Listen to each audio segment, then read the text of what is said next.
his lesson so well that at my farewell breakfast, he said that I was the hair shirt of the FBI, referring to the rather uncomfortable shirt made of goat's hair that monks wore to prick their own consciences. He meant it as a compliment, and I took it as one, although I know that not everyone would see it that way. I would like to think that metaphorically I keep that hair shirt in my closet just in case I need to wear it.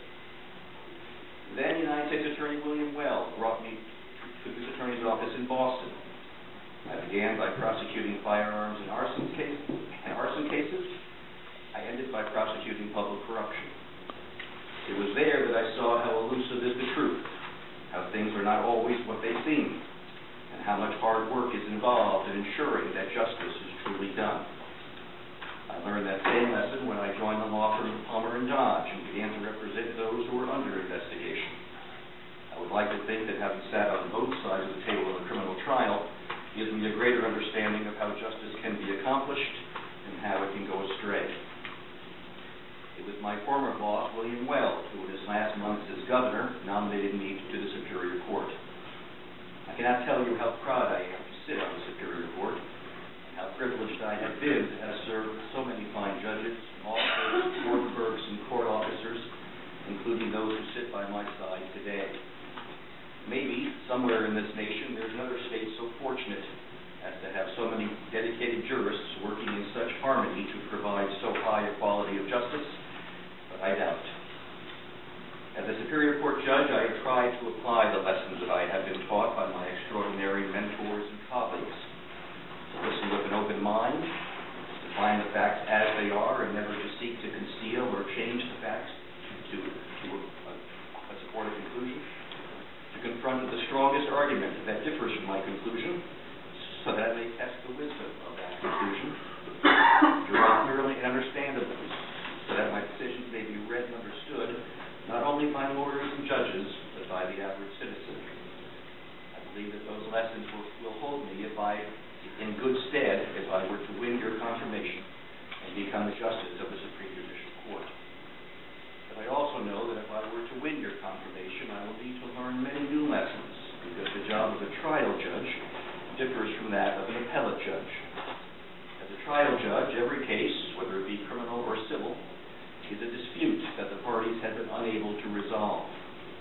As a trial judge, we help the parties fairly to resolve those disputes, whether that be by deciding legal issues that divide them, by presiding over a trial, or by assisting the parties to reach a settlement. We apply the law, we do not declare the law. When the law is unclear, we try to resolve the ambiguity as best we can, knowing that the Supreme Judicial Court will have the final word. The Supreme Judicial Court, however, declares the law, and in doing so, sets the parameters by which future disputes in our courts will be resolved. I will not attempt to set forth in detail my judicial philosophy, but I will provide you with a preview of what I believe. I believe that a statute should be interpreted in a manner that is faithful to the legislature's purpose in enacting that statute, with that purpose being discerned from the language of the statute chosen by the legislature, the legislative history, and the historical context. I believe that our Massachusetts Constitution was meant to endure for many generations, and therefore must not be seen as a dead letter, but as a living, breathing document which, like every species of being, must adapt to changing circumstances and to our evolving understanding of the meaning of due process and equality under the law. I believe that in declaring the law, whether it be statutory, constitutional, or common law, the court must draw clear lines so that the law can be understood and administered in the real world.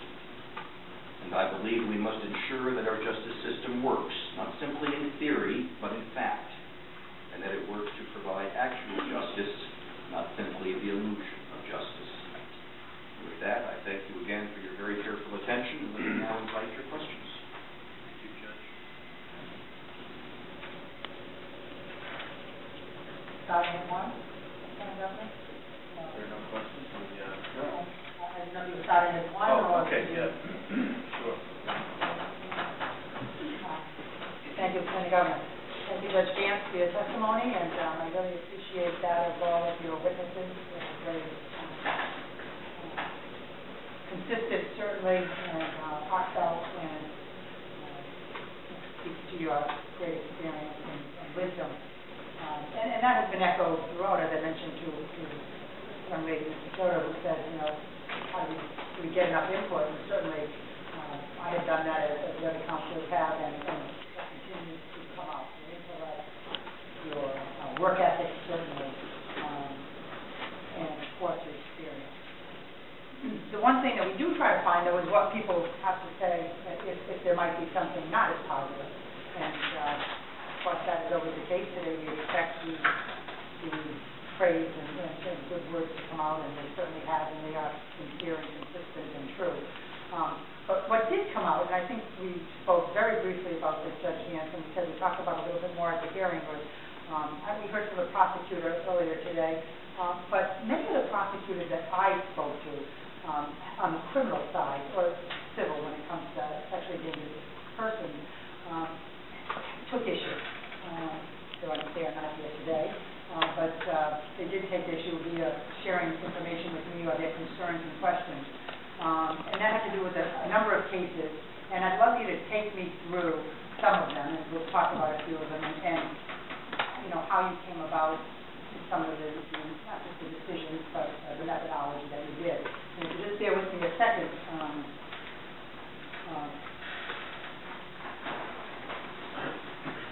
I think one of the questions was, first of all, you said faithful to the legal definition, you know, of the law that are out there. And one of the questions that came out is on sexually dangerous persons civil commitment hearings, that in terms of the definition whereby are they likely to engage in sexual offense, and certainly this is not an easy situation.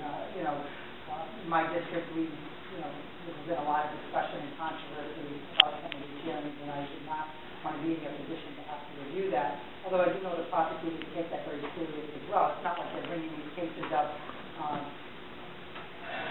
very small percentage of those cases, and those people get recommended to these civil commitment hearings, as you know. But where it says likely to offend, I believe it was in the Reese case, perhaps, that you would better recollect, certainly than me as you lived it, that in the probable cause hearing, that actually I'll get to the change, but there had been the Rodriguez case whereby a written testimony by Dr. Carl Hansen was presented versus the live testimony on the Commonwealth side, and we felt very strongly about that testimony of Mr. Hansen. And we did, in fact, rule no probable cause to keep Mr. Rodriguez in.